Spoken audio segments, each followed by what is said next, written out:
The iron tastes like blood where it presses against her lips. Claudia Severina is 26 years old, and she can feel the metal collar cutting into the soft flesh of her throat, can smell the ancient stone and fresh urine that defines these underground chambers. You can hear through the walls the rhythmic grunting of men training for death, while she waits to learn how she will be used before her own death arrives. She was, until 6 days ago, the daughter of Senator Marcus Claudius Severus, a woman raised in a villa overlooking the Bay of Naples, educated by Greek tutors, betrothed to a man whose family controlled half the olive trade in the western provinces. Now she kneels on damp stone in the hypogeum, the warren of cells and tunnels beneath the Flavian amphitheater, her silk stola exchanged for a rough shift that barely covers her body, her jeweled rings replaced by iron shackles that connect her wrists to the collar that marks her as property of the arena. Around her, in cells that stretch into darkness in both directions, other women wait in similar positions. Some weep, some pray. Some have gone silent in ways that suggest they have already departed from their bodies, leaving behind flesh that will serve whatever purposes the arena requires. A man approaches her cell. He is perhaps 30 years old, with the build of someone who has spent years perfecting the art of killing massive shoulders, scarred forearms, the particular grace of a trained fighter that makes every movement seem deliberate. His face is handsome in a brutal way, features that might have been attractive before they were broken and reset by combat. He wears the simple tunic of a gladiator, but the gold band on his arm marks him as a champion, one of the elite fighters whose victories have earned them privileges that common gladiators do not receive. He stops before her cell, his eyes moving over her body with the assessment of someone evaluating merchandise. "This is the senator's daughter?" he asks someone behind him. "Claudia Severina," a second voice confirms. "Condemned for poisoning her husband. The execution is scheduled for the Ludi Romani, 7 days from now." 7 days. The gladiator smiles, and the expression transforms his face into something predatory. "That's a long time. What's the assignment?" "Standard disposition. She's yours if you want her. The Lanista approved the transfer this morning." The gladiator, she needs to know his name, needs to understand who controls her fate steps closer to the bars. He reaches through, his fingers finding her chin, tilting her face upward so he can examine her more closely. "Quality," he says. "Not like the usual trash they send down here. This one was actually someone. She was engaged to Quintus Petronius, the shipping family. I know who Petronius is. I killed his cousin in the arena 3 years ago." The gladiator releases her chin. "What's your name, champion?" "I am Claudia Severina, daughter of—" "I know who your father was. I'm asking what you want to be called. Down here, who you were doesn't matter. Only who you're going to be for the next 7 days." She meets his eyes. She will not look away. She will not give him the satisfaction of seeing her fear, even though fear is coiling in her stomach like something alive. "What is your name?" she asks instead of answering. The question surprises him. Condemned prisoners do not typically ask questions.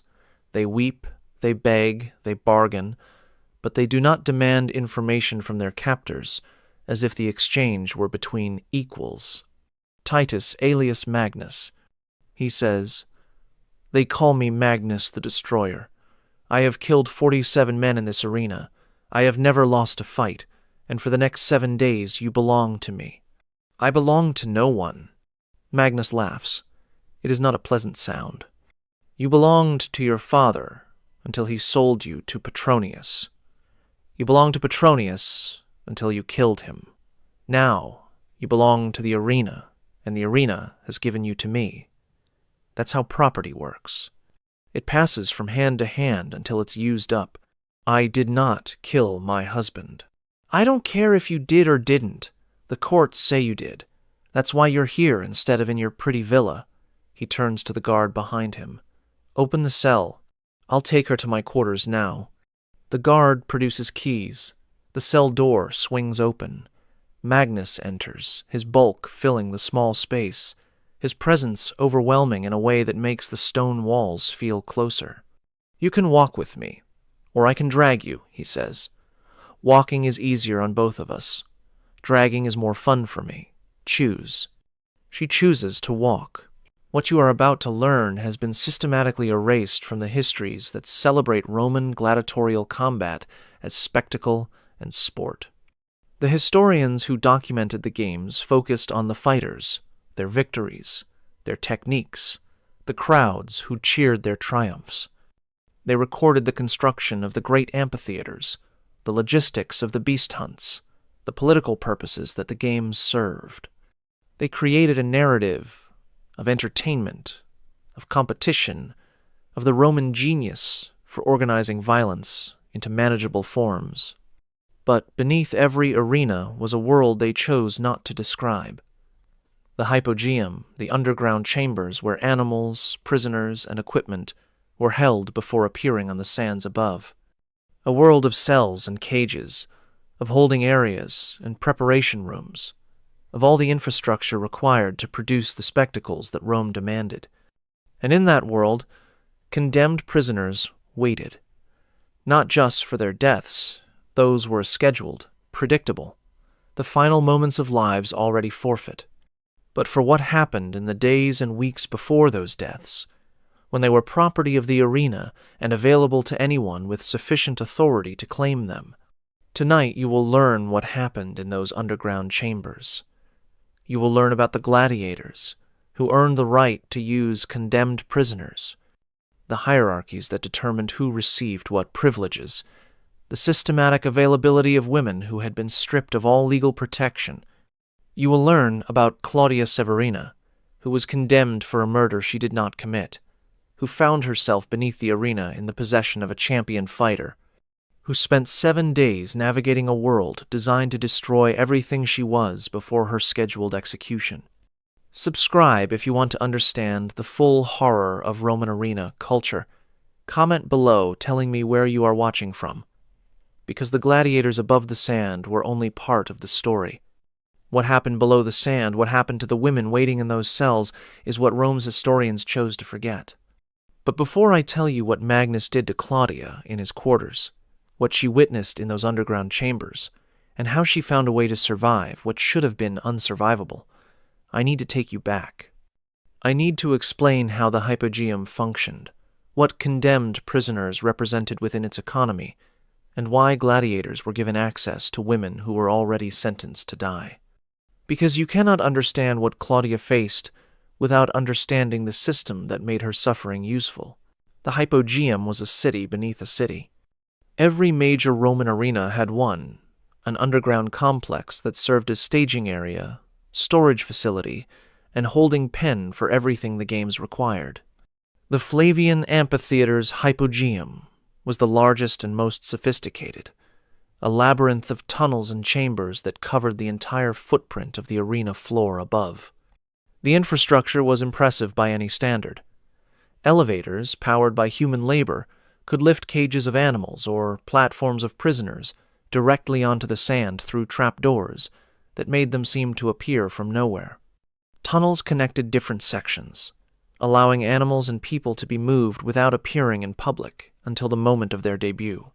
Storage rooms held costumes, weapons, scenery, all the props required for the theatrical executions that Roman crowds particularly enjoyed. But the hypogeum was more than infrastructure. It was a society with its own hierarchies, its own economy, its own rules, that did not quite match the rules of the world above. At the top of this society were the gladiators themselves. Not all gladiators, but the elite fighters whose victories had earned them status that their slave or criminal origins should have denied them. A champion like Magnus had more practical power within the hypogeum than most free citizens had anywhere. He ate better than the urban poor, lived in private quarters, commanded respect from guards and officials who technically outranked him, and he had access to condemned prisoners. This access was not officially sanctioned, No law specified that gladiators could use female prisoners awaiting execution, but the practice was universal, understood by everyone involved, woven into the fabric of arena culture so thoroughly that it was simply how things worked. The logic was straightforward. Condemned prisoners were dead already. Their executions were scheduled, their fates sealed. What happened to them before those executions was considered irrelevant to legal or moral concerns. They were property of the arena, to be disposed of as arena authorities saw fit. And arena authorities saw fit to reward successful gladiators with access to that property. The rewards served multiple purposes. They motivated gladiators to fight harder, to win more spectacularly, to provide the entertainment that justified the enormous expense of the games. They created loyalty among fighters who might otherwise resent their captivity. Even gladiators who were technically slaves or prisoners themselves had power over someone. And they disposed of a problem that arena administrators would otherwise have to manage: what to do with condemned prisoners during the days or weeks between their arrival and their scheduled deaths. Female prisoners were particularly valuable within this economy. Male prisoners might be given to gladiators for training purposes, targets to practice on, opponents who could not effectively fight back. But female prisoners served different functions. They provided sexual access, certainly, but also domestic service, entertainment, companionship, whatever the gladiator who claimed them desired. The arrangement was understood to be temporary. The women would die eventually, on schedule.